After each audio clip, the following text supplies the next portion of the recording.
Baik, ini penting sekali. Jadi pekerjaan yang paling digemari oleh Nabi kita Muhammad sallallahu alaihi wasallam ialah amalan yang berterusan walaupun sedikit. Nabi kita ketika Nabi kata apa? Yang paling Nabi suka tu adalah perkara yang sedikit tetapi berterusan. Dan perkara yang sedikit ini apa maksudnya? Istiqamah. Nabi tak ajar kita ni untuk buat satu amalan. Contoh, malam ni kita pun semayang tasbih, semayang sunat tasbih, esok kita buat sunat tasbih, lusa kita buat sunat tasbih, lepas tu kita tak buat dah. Nabi ajar buat sikit, walaupun sekadar solat witir satu rakaat kita buat, habis solat isyak, habis baca al-mulk kita bangun, kita buat solat witir, walaupun cuma 3 rakaat, walaupun cuma 1 rakaat, tapi berterusan. Itu yang Nabi suka. Kenapa? Sebab istiqamah itu adalah alamatus sidq. Istiqamah itu adalah tanda seseorang itu jujur dengan Allah.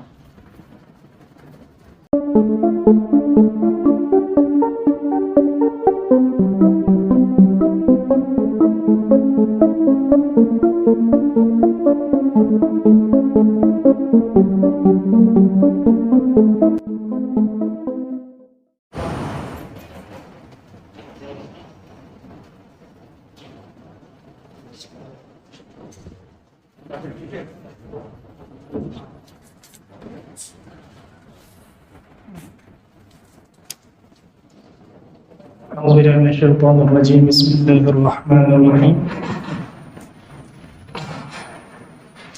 السلام عليكم ورحمة الله تعالى وبركاته. Terima kasih diucapkan kepada Tuan Imam, pengerusi, tuan-tuan dan puan-puan yang dirahmati Allah Subhanahu wa taala. Jadi insya-Allah sebelum kita mulakan bacaan kitab Asy-Syama'il Asy-Syarifah kita pada malam ini, maka eloklah kalau kita panjatkan surah Al-Fatihah kepada pengarang kitab ini, Al-Imam As-Suyuti.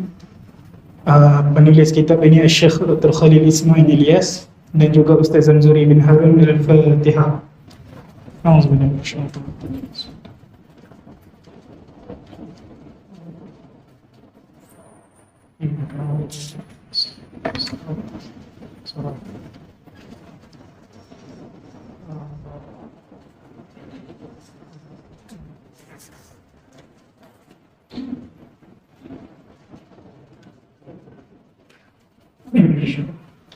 Jadi kana ahabbu rayahina ilaihi al-baghiyah, adalah wangian yang paling digemari oleh baginda Nabi kita Muhammad sallallahu alaihi wasallam ialah al-faghiyah. Al-faghiyah ni dia apa? Dia adalah bunga inai. Jadi al-faghiyah ni adalah sejenis tumbuhan yang mana kita ambil daun dia, orang Arab dulu ambil daun dia, tumbuk daun ini sehingga keluarkan bau, kemudian dipakai. Jadi orang zaman dulu tu maka al-faghiyah ni menjadi perhiasan atau perfume bagi orang perempuan. Jadi bau dia wangi lah. Jadi nama wangian, antara wangian yang Nabi suka adalah bunga ini. Nama dia al-faghiyah. Baik, kemudian kana ahabbu syati ilaihi muqaddamaha. Bahagian kambing yang Nabi paling suka untuk Nabi makan adalah bahagian hadapan. Jadi Nabi bila makan kambing, maka Nabi paling suka bahagian hadapan. Sebab apa? Sebab bahagian hadapan ni adalah bahagian yang paling cepat masak. Dia paling cepat masak dan dia paling lembut dan paling sedap. Dan dia juga adalah bahagian yang paling cepat dihadam oleh perut. Jadi kalau kita baca hadis ni, maka kita akan faham bahawa Nabi bila makan kambing, maka Nabi akan ambil daging bahagian hadapan. Tapi ketika ulama menulis hadis ini, ulama merekodkan hadis ini, bukan yang nak disampaikan itu adalah kambing, ataupun yang nak disampaikan itu adalah makan kambing. Kebanyakan daripada kita hari ni bila tengok Nabi suka makan kambing, maka kita pun makan kambing. Tapi Nabi makan kambing ada qadarnya, ada sukatannya. Bukan hari-hari Nabi makan kambing. Jadi ulama ketika menulis, kenapa Nabi ambil kambing dan kenapa Nabi pilih bahagian kambing yang Nabi suka makan itu adalah bahagian yang paling hadapan. Nak menunjukkan Nabi kita Muhammad sallallahu alaihi wasallam ketika melakukan apa-apa perkara, hatta ketika makan sekalipun, Nabi tidak makan sambil lewa. Nabi tidak membuat satu perkara secara cincai. Nabi akan memilih dengan pilihan yang terbaik. Sehingga kan ketika dihidangkan makanan, Nabi akan pilih bahagian yang terbaik, bahagian yang tersedap, bahagian yang bermanfaat. Ulama mengajar Nabi kita Muhammad, dia tidak hidup bermewah. Nabi bukan orang yang kaya raya yang hidup mewah, tidak.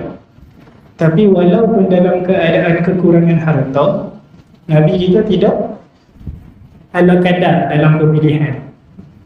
Jadi Nabi akan pilih yang terbaik. Sehingga kan makanan pun Nabi pilih yang terbaik. Baik. Kemudian kana ahabbu syarabi ilaihim al-hulwa al-bari.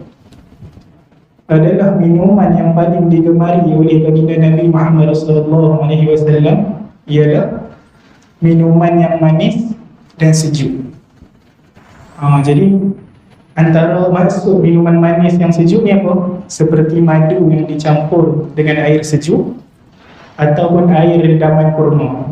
Jadi dekat dalam Arab tu, selalu buah kurma yang kering tu mereka akan potong, buat keluar biji dan dia orang akan rendam. Jadi kalau esok, misalkan nanti bulan puasa kita nak sahur, jadi malam sebelum tu lepas berbuka, ambil setangkai buah kurma, kita potong, kita buat keluar biji dia dan kita rendam dalam air. Esok pagi waktu nak sahur, kita minum. Jadi air rendaman kurma tu manis dan itu adalah antara minuman yang Nabi kita suka. Jadi di samping kita dapat minum yang sedap tu, kita tahu kita minum untuk mengikuti sunnah. Tapi tak boleh rendam terlalu lama.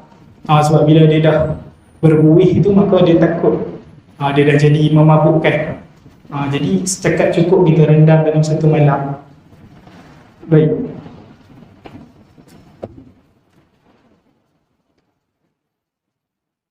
Kemudian kana ahabus syarabi ilaihi laban.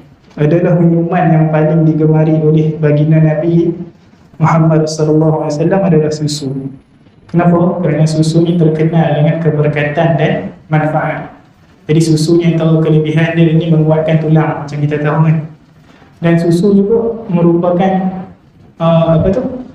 salah satu minuman yang disebutkan di dalam Al-Quran. Baik. Jadi yang tahu kisah, ada satu kisah pada zaman Nabi Musa AS. Jadi Nabi Musa ni, kalau siapa yang pernah baca, ada kisah dia yang meriwayatkan bahawa Nabi Musa ni ada sumbing di bahagian mulut. Jadi kisah kenapa sumbing bahagian mulut Nabi Musa adalah ketika mana Nabi Musa ni dibawa oleh pembantunya ketika dijumpa di sungai. Maka ketika itu Fir'aun sudah mendapat petanda bahawa akan ada seorang lelaki yang akan menghancurkan kerajaan Fir'aun. Maka ketika itu Fir'aun memerintahkan supaya dibunuh semua anak-anak lelaki. Tapi Allah Subhanahu Wa Taala telah menetapkan, maka tak ada siapa pun yang mampu untuk menghalang, maka Nabi Musa datang. Jadi antara waktu tu, ketika Nabi Musa datang, maka Fir'aun tak nak membela Nabi Musa, tak setuju untuk membela Nabi Musa. Jadi diuji Nabi Musa ni, antara ujian dia apa? Diletakkan di hadapan Nabi Musa ni susu dan sebelah lagi bara api. Macam kita kata arang batu. Jadi Nabi Musa dengan sebab dia itu adalah Nabi, maka fitrah dia itu suci, dia nak pergi ke susu, nak ambil susu untuk minum. Tapi kerana Allah nak menyelamatkan, maka Allah memalingkan. Jadi Allah gerakkan tangan Nabi Musa ni untuk mencapai arang batu dan masukkan ke mulut. Kebetulan disebabkan riwayat mulut Nabi Musa ni bising, sumbing. Baik, dan bila mana kita baca dalam hadis bahawa Nabi ni suka minum minuman-minuman yang manis, Nabi ni suka minum susu, Nabi ni suka makan dengan suka makan makanan-makanan yang mudah dihadap, maka ulama menegaskan bahawa dalam agama ni ada benda yang kita panggil sebagai izzah ataupun keagungan agama. Agama ini diajar bukan diajar sekadar datang mulut ke mulut, tapi agama ini diajar dengan cara kita ini bersahabat ataupun kita ini melazimi orang-orang yang soleh. Jadi antara adab makan, bila mana kita baca hadis makan ni, antara adab dia apa? Bila kita nak makan, Nabi kata apa? Nabi pernah Nabi pernah mengajar seorang anak kecil. Nabi kata, ya ulam sambillah, wahai budak kecil, aku akan ajar kamu cara makan. Yang pertama sekali sebut nama Allah, baca bismillah. Wa kul biyaminik, dan makanlah dengan tangan kanan. Wa kul mimma yalik, dan makanlah apa yang dekat dengan kamu. Maka guru saya bercerita antara adab makan yang sekarang ni kita lupa adalah apabila kita dihidangkan makanan, maka mata kita ini melihat untuk melihat makanan orang lain. Ini adalah adab, ini bukan adalah sesuatu perkara yang tidak beradab. Ahli agama, orang yang berpegang dengan agama, dia ada keagungan dia ada rasa malu dia. Jadi ketika dia makan, dia tidak melihat kepada pinggan orang lain. Ketika dia makan, dia itu tidak, mata dia tu fokus kepada makanan yang di hadapan dia. Dan ketika hendak mengambil makanan, dia cuma akan ambil makanan yang dekat. Jadi sekarang ni kita lihat adab makan itu sendiri sudah tidak diamalkan. Nabi ajar untuk mengambil makanan yang depan. Tapi kebanyakan bila kita tengok, kita jemput tetamu apa tu? Memanjangkan tangan mengambil makanan. Ini adalah sesuatu yang berlawanan dengan sunnah. Nabi tak ajar adab makan. Ketika nak makan, kita ambil makanan yang jauh. Jadi bila Nabi tak bagi, Nabi suruh makan yang dekat.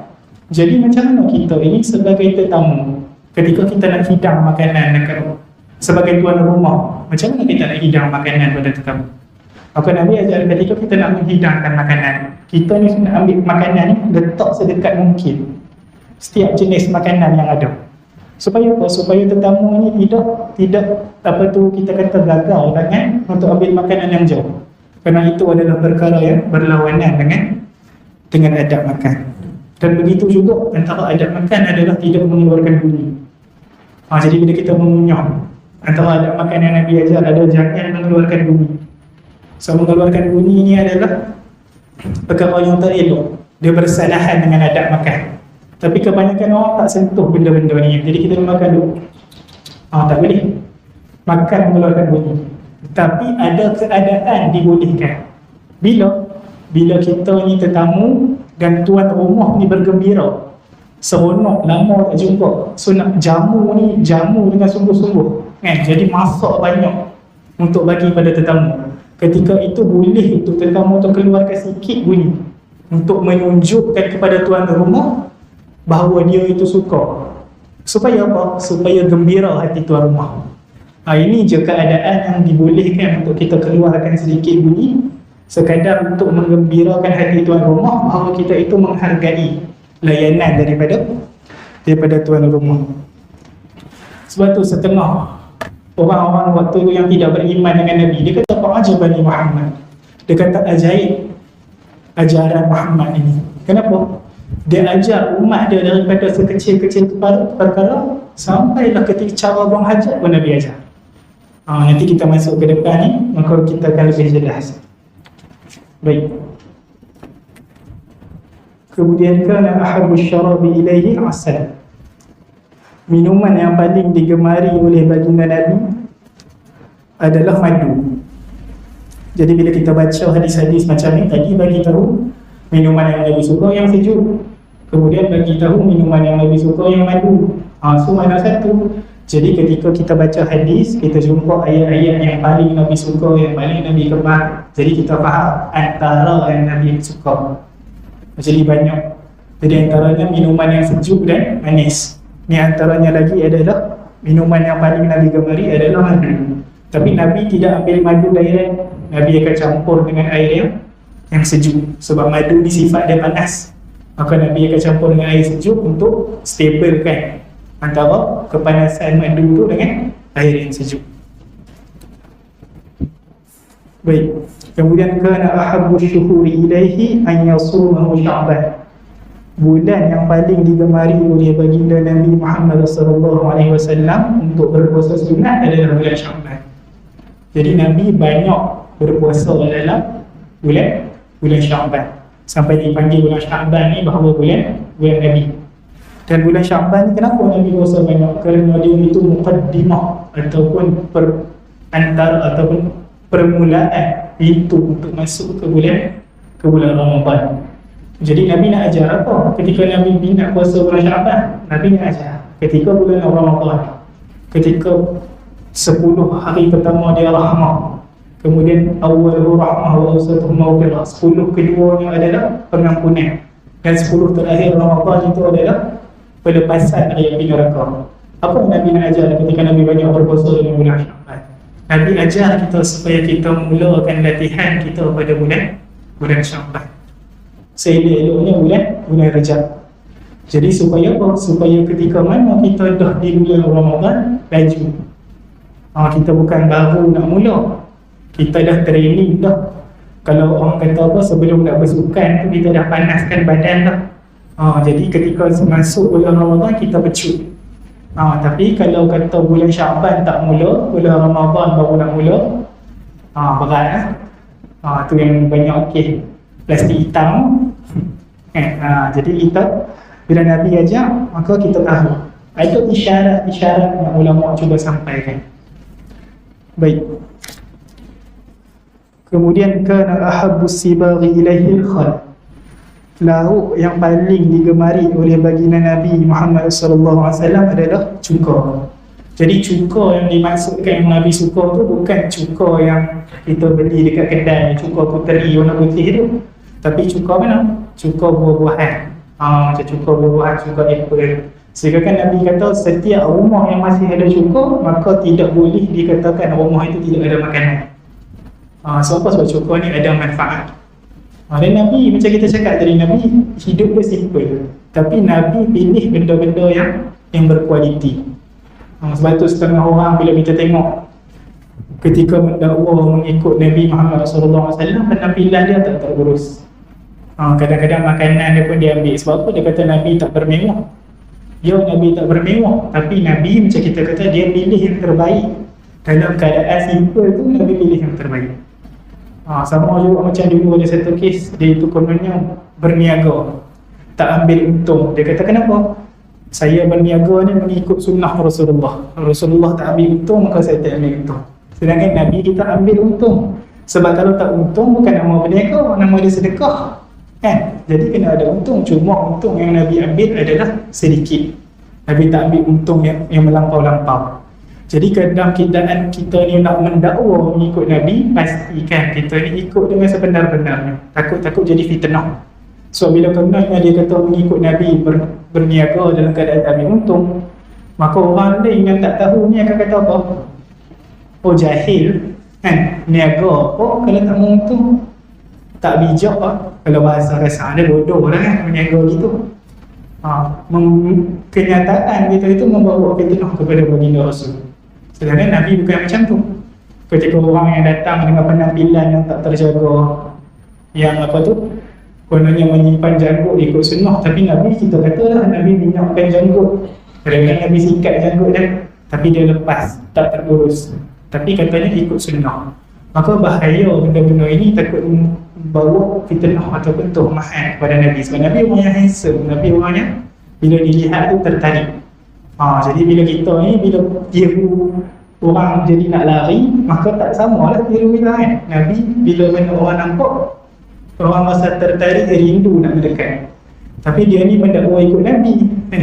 Tapi jubah tak basuh, bergaul, ataupun orang lari. Tak kena. Baik. Kemudian kana ahabbus sibghi ilaihi as-sufrah. Jadi warna pencelup yang paling digemari oleh baginda Nabi ialah kuning. Ataupun maksudnya pakaian yang dicelup warna kuning. Ini antara pakaian yang Nabi suka. Jadi sebelum ni kita katalah Nabi suka pakaian warna hijau.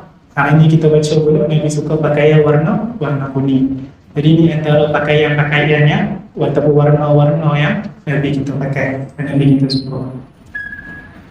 Baik. Kemudian kana ahabbu at-ta'ami ilaihi al-tharid min al-khubz wal-tharid min al-hais. Makanan yang paling digemari oleh baginda Nabi Muhammad sallallahu alaihi wasallam ialah al-tharid. iaitu sejenis bubur yang bercampur dengan roti, dan al-tharid yang bercampur dengan al-hais. Al-hais ni apa? Kurma yang bercampur susu dan minyak sapi. Jadi ini adalah makanan-makanan ataupun makanan yang Nabi suka, untuk bubur yang bercampur dengan roti ataupun dicampur juga dengan kurma yang dicampur dengan susu dan minyak sapi. Nanti ke depan kita akan jumpa hadis kenapa Nabi suka makanan-makanan macam ni. Sebab makanan-makanan macam ni adalah makanan yang lembut, yang mudah dicerna.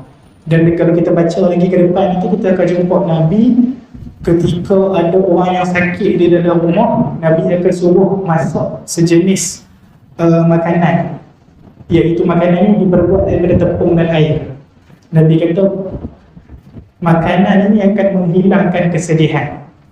Jadi ketika dibahas, kenapa? Sebab orang yang terlalu sedih ataupun orang yang mengalami peristiwa-peristiwa yang tak elok kat badan dia ni bersedih. Bila bersedih, badan dia ni melemah.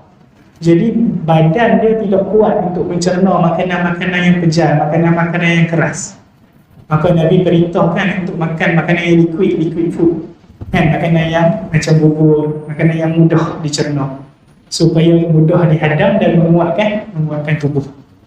Jadi Nabi, macam kita kata, Nabi tidak makan, macam kita tahu Nabi makan madu, Nabi makan kambing, Nabi makan tepung, kurma dan sebagainya. Tapi bukan macam yang kita faham, ikut suka je, bila mana nak makan kita makan.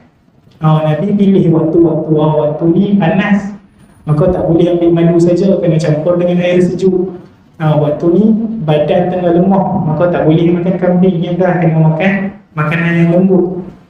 Maka bila kita belajar macam ni, Nabi walaupun dia suka makan, ada waktu dan kadar. Baik.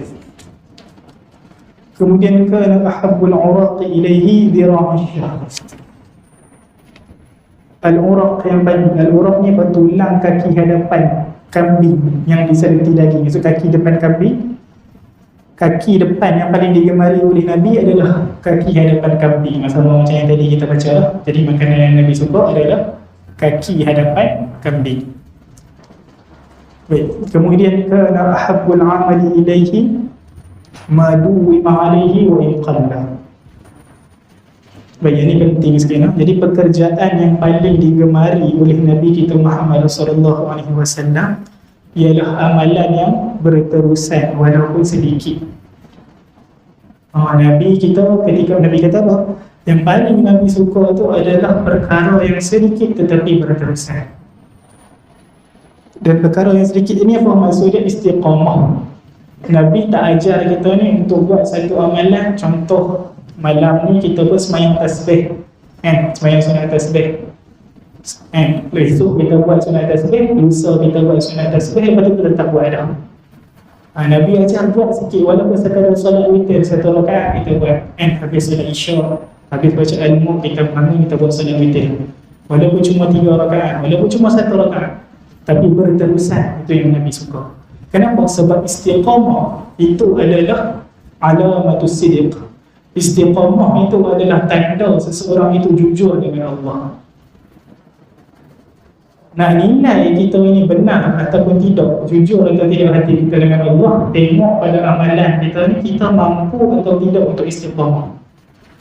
Kalau contoh kita ini boleh mengekalkan bacaan Quran kita setiap hari tidak miss, maka itu ada berita gembira bahawa kita ini ada ciri-ciri as-sidq, jujur dengan Allah. Kalau kita ni amalan kita tak mampu nak dekat, maka kita patut risau, sebab kita tak ada alamat kejujuran. Dan kena ingat, as-sidq ni adalah satu maqam siddiqi ni, dia adalah selepas daripada maqam anbiya. Lepas Rasul, lepas para Nabi adalah maqam siddiqi, orang-orang yang jujur dengan Allah. Jadi antara sebab itu, siapa yang dapat gelaran as-siddiq ni? Sayyidina Abu Bakar.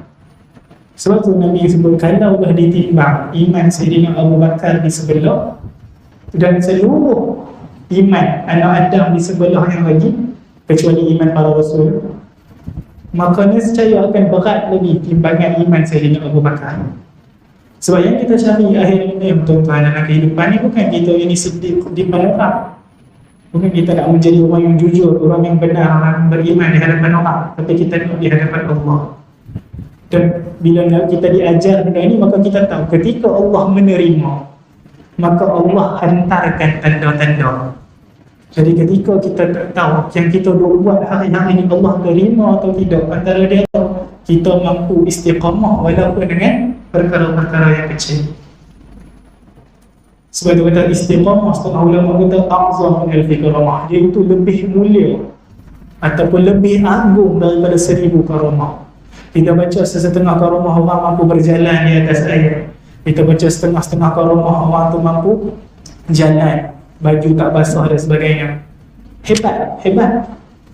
Tapi istiqamah ni ulama kata dia ini lebih hebat daripada 1000 karamah. Kenapa? Sebab istiqamah tuan-tuan di atas dunia ini, hubungan dia di akhirat kelak. Tanaman amalan yang kita buat hari ini, kita akan tuai dekat akhirat kelak. Adapun kita duduk jalan atas air, itu sekadar benda-benda di atas dunia sahaja. Bila kita meninggal, bila kita mati, tidak membawa, kita tak bawa. Contoh tuan-tuan diberi kelebihan boleh semayang atas udara. Bila meninggal esok nak bawa apa? Bukan yang tu yang kita bawa, tapi amalan istiqamah. Sebab tu ulama kata yang istiqamah tu adalah lebih besar daripada 1000 karamah. Orang kita duk kejar yang magic ni, tapi yang depan mata ni tak buat. Bagi tuan-tuan rasa.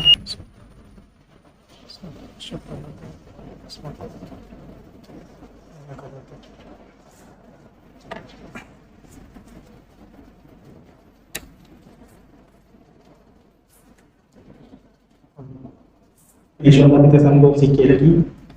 Jadi ulama sebut di kalangan banyak amalan-amalan yang kita istiqamah. Ada orang yang istiqamah dengan Quran, ada orang istiqamah dengan selawat, ada orang istiqamah dengan sedekah, ada orang istiqamah dengan puasa sunat Isnin dan Khamis. Tapi dalam banyak-banyak perbuatan atau dalam banyak-banyak amalan yang istiqamah untuk kita istiqamah, apakah istiqamah yang paling susah sekali? Maka ulama ajar yang paling susah sekali dalam sekian banyak benda untuk kita istiqamah adalah istiqamah di atas niat kita. Memelihara kelurusan niat kita itu ketika beribadah itu hanya kerana Allah. Tak kira sama ada ketika mengajar, ketika belajar, ketika menyampaikan, ketika beribadah, ketika berbuat baik, ketika berziarahi. Mengekalkan niat itu hanya kerana Allah, itu adalah yang paling susah.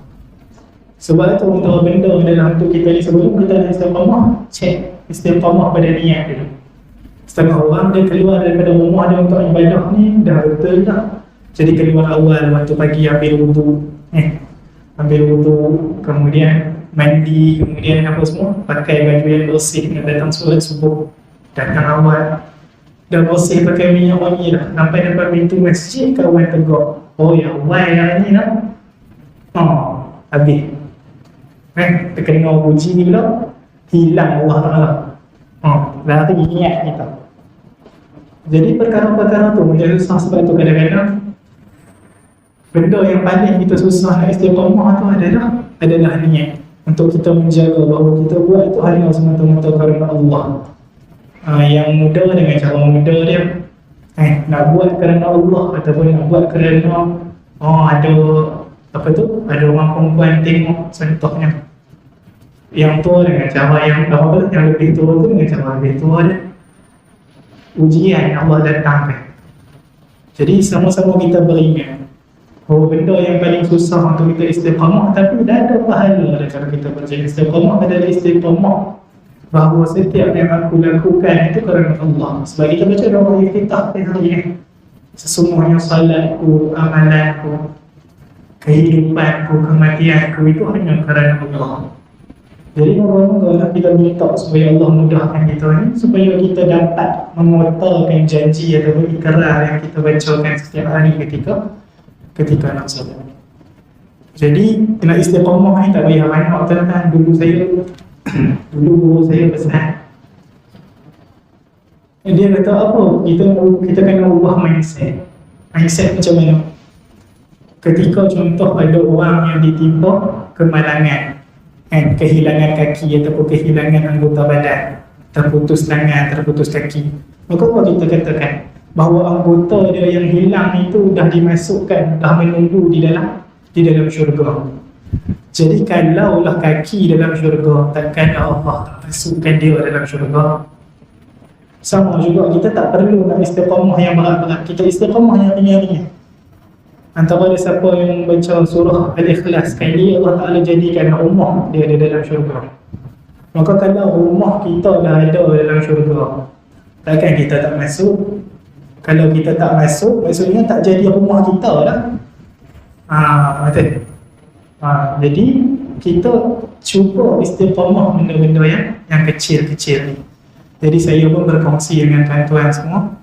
Ada yang saya mampu buat, ada yang kadang-kadang saya sendiri pun terlepas. Moga-moga dengan perkongsian ni Allah Ta'ala rezekikan kita untuk sama-sama istiqamah pada niat dan beramal dengan ilmu. Jadi yang baik datang daripada Allah Subhanahu Wa Ta'ala, yang buruk datang daripada diri saya sendiri. Wabillahi taufiq wal hidayah. Wassalamualaikum warahmatullahi taala wabarakatuh.